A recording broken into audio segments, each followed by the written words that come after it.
Hey guys, what's going on? Welcome to another edition of Bolts Breakdown. Brian Burns, beat writer for TampaBayLightning.com. Recher 95.3 WDAE. And man, what a boring game last night, Burnsy. Yeah, kind of a nothing game. Kind of a nothing, no energy, no emotion, no nothing yesterday. I don't know what happened. I thought it was going to be an entertaining game between the Lightning and the Capitals, and it was just a real snooze fest. I mean, it was just...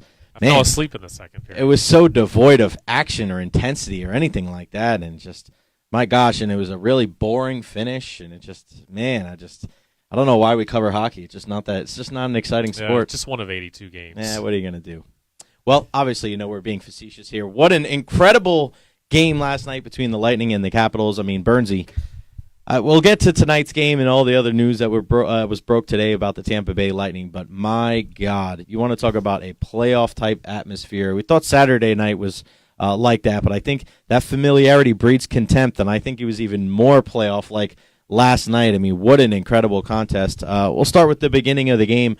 I tell you what, you look at the Lightning, and you could say, all right, the Washington really put it to them, but the power play came up huge for the Bolts last night. Yeah, 3 for 3 on the power play, and only 4 shots, I think it was. Was it crazy? Really? Yeah, they were pretty early in the power plays too. Like they just connected right away, and the penalty kill too. I mean, special teams was probably the big difference, Good other point. than Andrei Vasilevsky. But you go 5 for 6 on the PK. First off, to give up 6 power plays, that's an issue in itself. Yeah. But to go 5 for 6, I mean, I know you give up a goal, but to go 5 for 6 on the PK with that power play, with Ovechkin just ripping one-timers, and I know Chernak got a couple blocks and stung from a couple of those Ovi. He's young, he's tough. Heaters right into his body. Ask Callahan about that. Yeah, I wouldn't want to be the guy that has to slide over and stop that one.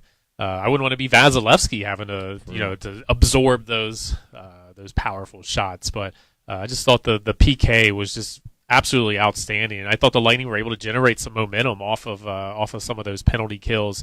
And then, the power play, connecting on those 2 right at the beginning of the second period. And then Anthony Cirelli coming down, scoring a goal with about 6:45 into the second period, swung it back in favor of the Lightning. After they got, kind of outplayed in that first period, they were down in shots 15-5, down on the scoreboard 1-0. Good response by the Lightning, and just an incredible game to see these two teams, two proud teams, 2 championship quality teams just trading blows back and forth, and no one really wanting to let up. And you brought up a great point yesterday, Burnsy, about how in the last little bit, the Lightning's power play is taking momentum away from them. Yeah. Good job by you pointing that out, because I thought last night, as you alluded to, 3 goals, 3 power plays. I mean, that was huge for them, and it really did give them that extra boost. And like Ryan Figueroa says here at the bottom of the screen, we always want to hear from you on Bolts Breakdown. Let us know where you're watching from. If you have any questions, let us know. And also share this on your Facebook. Let's get it on out there. Is that Mike Chernak? Glad to see Chernak took the high road with Wilson and not any relation, Mike. Are you related to Eric Chernak, Mike? Because that's pretty cool that we got a Mike Chernak here with us. But how about Yanni Gourde dropping the gloves last night? Really good to see, and that's what I love to talk about with this team, is that everybody is willing to do whatever it takes to win. It's not just, everybody thought Chernak and Wilson, 5 minutes into the contest, they're going to drop the gloves, or a guy like Seti Paquette, or maybe a Ryan Callahan when he's in the lineup. But a guy like Yanni Gourde, we've seen this year, has been really feisty, and he doesn't back down. I remember the battles that he had probably a month ago with Max Domi, and they were barking at each other in the penalty boxes. But again, he drops the gloves last night, and it just shows you that anybody on this team is willing to do whatever it takes to give the team the dub. Yeah, and Yanni acquitted himself pretty well in that fight, bloodied up Vrana's nose there, and bad. They both went to the ice and they got right back up and started fighting again. It was pretty cool to see those guys, and then they just both kind of stopped. They were like, "All right, we're done." We did what we had to do. We're out of here. See you. Exactly, and I thought, as to what was alluded to earlier by one of the comments, I thought it was smart of Chernak not to get into anything with Tom Wilson. Which you look at, what he's kind of meant to that blue line for the Lightning, especially here of late with Girardi out, with Strawman out. You got Jan Ruda in. Chernak's been playing 22, 23 minutes a game now. He's a pivotal member of that Bolts blue line, and if you lose him for a fighting penalty, 5 minutes, that's a long time. You got to spread that out along a depleted Bolts blue line, and I don't think that works in the Lightning's favor. The Capitals, they can kind of mask, Tom Wilson not being out there for 5 minutes, but it's going to hit the Lightning a lot harder. So I thought really smart of Chernak not to get involved with that. And those two are going to see each other again in the third game and potentially in a Eastern Conference final rematch if it gets to that point. So there'll be plenty of opportunities for those two to drop the gloves if that's what they want to do. But I thought it was smart of Chernak not to get involved in that last night. We're going to ask you guys right now on Bolts Breakdown. Putting you on the spot, I'll ask Bernsey here as well. Lightning, Capitals, do they meet again in the Eastern Conference final? Yes or no? Put it there on the screen. Bernsey, I'm putting you on the spot. Yes or no?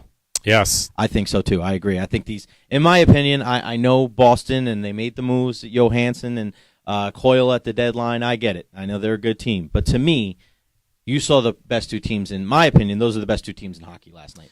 I think Boston's still pretty tough, too. I think it probably goes Columbus, then Boston, then Washington. I think that's the road that the Lightning are going to have to go through to get to the Stanley Cup final again. Watching some of the teams out west, I understand. I know Nashville's good and Winnipeg. I know San Jose's good. But just with the elite goaltending of Holtby and the guys they have on the blue line and Kuznetsov, I mean, he was incredible last night. Ovechkin, I mean, they're deep. A guy that my one to watch yesterday, Lars Eller, was the guy that got on the board early on. He seems to always give them trouble.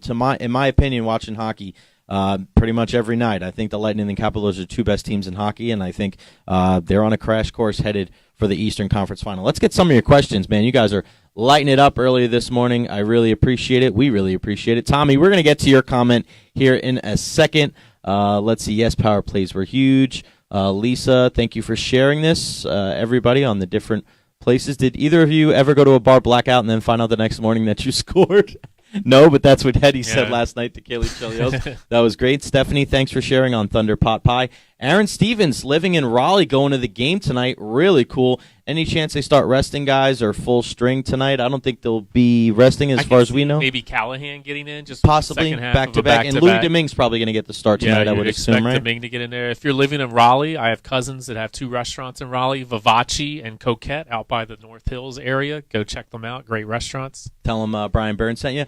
Fabio, our buddy from Italy. What's going on, brother? Thank you so much for watching. David Sork, Ovechkin was the fourth best Russian on the ice last night. So you're going Kucherov, Vazzy, Kuznetsov, and then Ovechkin? Is that how that's going? Probably. I'm with you. Linda Husky, that Kuch score on the power play. How about that pass from Stamkos? Yeah, the whole passing sequence, and Andre Palat's got wide open on the net front, and then decides to slip one between his legs behind his back to Stamkos, who then goes between two or three different guys over to Kucherov. And I thought it was funny. You see Holtby just diving across trying to do anything, and there's three caps in front of him all on the ground. It's just pretty funny to see. I don't know if I've seen a still photo, but of the video, you just see Kucherov shooting into net, and there's four caps guys just all on the ground, sprawled out because they have no idea what to do. What can we do? I mean, it was a crazy goal by Oshie, too, last night. The one where he kicked it, and Vazzy made the save, and then he scored. Yeah. That was nuts. But, yeah, so pretty crazy stuff last night for the Tampa Bay Lightning, and they'll be seeing them one more time before the end of the year. So definitely going to be intense for sure.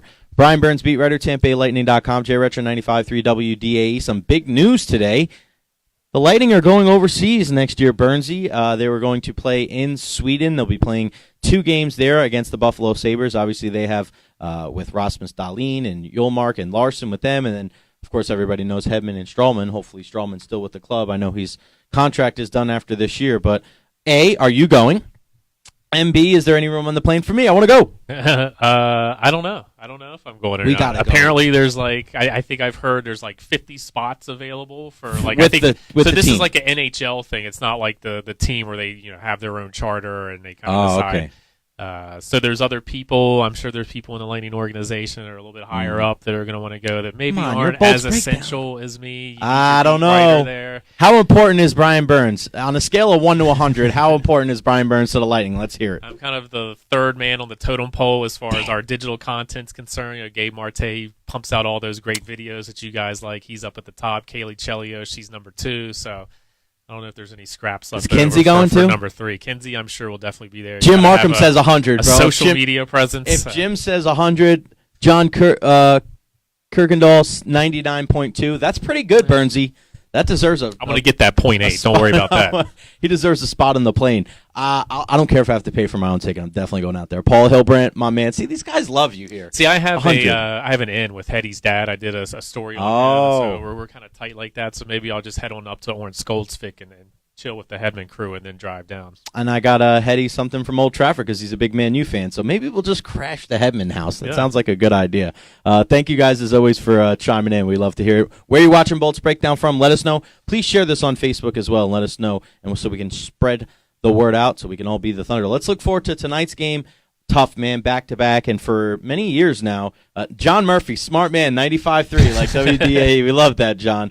It's been tough for the Lightning to play the Carolina Hurricanes, and this is when they weren't really competitive, and now they're right in the thick of things, and for many people, even us before the season, I don't know if many people had Carolina as one of the teams in the Metro that were going to be vying. They're always that team that's kind of like right on the cusp and always like makes a run, and then they do something to foul it up, and then they're not in. But the goaltending, I think the big thing was with goaltending. It's always been their issue. It's been the goaltending. After the Stanley Cup win for them, Cam Ward's really come back down to earth, and then now he's backing up in Chicago now. So it's just it's been kind of rough for them to find their footing since they won that cup. But I think you bring a guy like Justin Williams back with that leadership, and some of the young players take the next step. They're getting great goaltending right now from Peter Mrazek, and Rod Brind'Amour is doing a great job behind the bench. Tommy 6 hours is nothing, buddy. Come on. It's like a trip to Atlanta. Come on. All right, Tommy, we're staying at your house, Tommy. How about that? We're going to Tommy Larson's. Clean up a room for us, man. We're going to go stay with you. All right, so 3 keys to victory for the Bolts tonight against a pretty tough team in Carolina. Yeah, number one for me is just for the Lightning. They're going to have to battle through some fatigue tonight. I'm sure that game last night took a lot out of them. Of course, it's a later start at 7 for East Coast time. It's a 7:30 start. Tonight's game's 7 p.m. start, so you're losing a half hour there. They went into overtime, so you're playing a little bit extra time there. Plus the intensity of the game, the physicalness of the game. I expect the Lightning to be pretty tired going into Carolina, and that's not like just a hop and a skip over the to get to Carolina from DC. That's still over an hour flight. So I'm sure they probably didn't get into Raleigh until pretty late last night. They're going to be fatigued. So for me, it's just how do they battle that fatigue? We've seen this team do it time and time again this year. They kind of buck the odds, and a lot of those games where you're not supposed to play well, first game coming back on a road trip, not supposed to play well in the last game of a long road trip, not supposed to play well in the second half of back-to-backs. They tend to find their game and play well in those games and find ways to win. So it's going to take another effort like that tonight. Number 2 for me, you got to limit the shots against. 58 shots, and that's an anomaly. The Lightning aren't. This hasn't been a trend this year. It hasn't been an issue, or they're allowing teams. I know the Toronto game back when Vazzy initially tied the franchise record for saves back in December. I know that was another game where Toronto maybe controlled play a little bit, got off a lot more shots than the Lightning did, but the Lightning were able to prevail. Same kind of thing against Washington, 58 shots. It's way too many. Got to be a little bit more committed defensively to limiting those opportunities. But, again, it didn't really hurt them, and it's not something where it's been a trend where you feel like it's something that they really need to focus on. But you don't want it to become a trend, so kind of nip that in the bud tonight. And then number 3 for me, kind of along the same lines, got to limit the penalties. And I thought Washington did a pretty good job drawing / embellishing to get some of those penalty calls, especially that one on Ovi where he was pretty much falling down going into the zone. And I don't even know if Palat touched him. That was so lame. Yeah, Ovi goes down. A lot of holding of the sticks by the Caps and then falling down, make it looking like it was a holding call or a tripping or things of that nature. So not necessarily all on the Lightning that they had to kill 6 penalties in that game, but you got to be smarter too. And this has been something that the Lightning has kind of plagued them somewhat this year, where they do give up more penalties than they probably should. They're on the PK. Quite a bit, and I know the penalty kill has been absolutely outstanding this year, but you can't keep doing that to that unit. You can't keep doing that to Andrei Vasilevsky. Yeah. Stay out of the box and make it a 5-on-5 game. What are your thoughts, and we just saw something on there from Jim about the post-game celebrations for Carolina?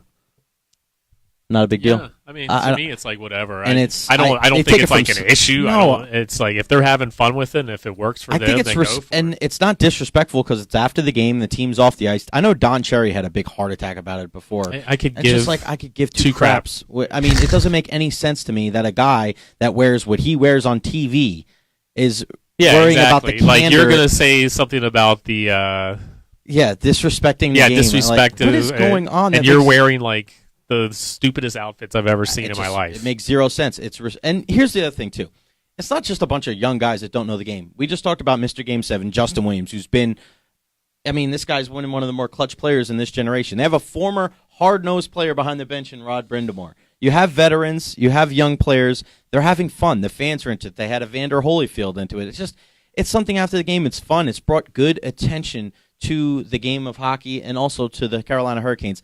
Don't see it as a big deal. I think people just want to get offended about everything nowadays. I just think it's silly to get offended about something like that. You know how you stop something like that? You win. The Lightning win tonight. You won't see something like that. That's all you have to do. My one guy to watch tonight, Teuvo Teravainen. I'm still mad at him about the whole Stanley Cup final a couple of years ago when he was with the Blackhawks and he played really well. I think he's got a goal and 10 assists in his last 10 games, if I'm not mistaken. And he's a guy just always seems to find the soft parts of the ice and always seems to give the Lightning trouble. But just like Paul Hilbrand is saying, doesn't matter.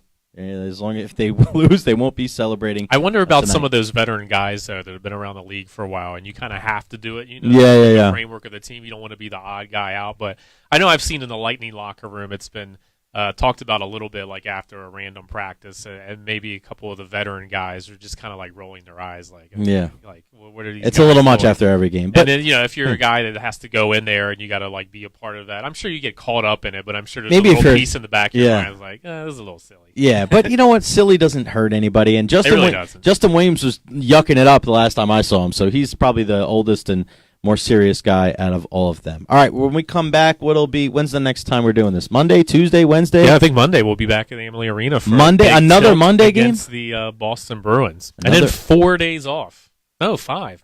Tuesday, Wednesday, Thursday, Friday. 4 days off. Monday, Friday. And then they play Saturday against the Caps. So Monday game, Saturday game. It's crazy. And then they go on that last season-ending road trip. It's crazy, man. And then the playoffs. The regular season is coming to a close, but don't worry, we'll have Bolts breakdown for you all throughout the playoffs. Going to be some really fun stuff there. Bryan Burns, beat writer for TampaBayLightning.com. Make sure you follow him on Twitter at BBurnsNHL. Make sure you follow the team at TB Lightning. Lima, Peru. Haven't missed a game all season. It's been fun to watch. Eric Christensen, awesome, man. Thank you so much. This is what really means a lot to us, the Distant Thunder, you guys from all over the world watching. Just one of the reasons why I think the Lightning are one of the best organizations in sports. So, yeah, B. Burns NHL, TB Lightning, TampaBayLightning.com, all the best news and notes on there. Follow me at Recher. Follow the station at 95.3 WDAE. Go to 95.3WDAE.com for the best Bolts coverage. It'll be back on Fox Sports Sun tonight. 7 o'clock puck drop, 6:30 pregame on Fox Sports Sun. You could always hear it up the dial on our sister station, News Radio WFLA. And John Cooper going for his 300th career win tonight and his 500th career game. How about it? That's why Bryan Burns is on the show, because this guy knows his hockey and he knows his stats. All those stats you see about the Lightning are usually coming from this guy first. That's Bryan. I'm Jay. If it's wrong, it didn't come from If it's not, it probably came from me. That's Bryan. Right numbers. Jay, probably the wrong numbers. We'll see you next time right here on Bolts Breakdown.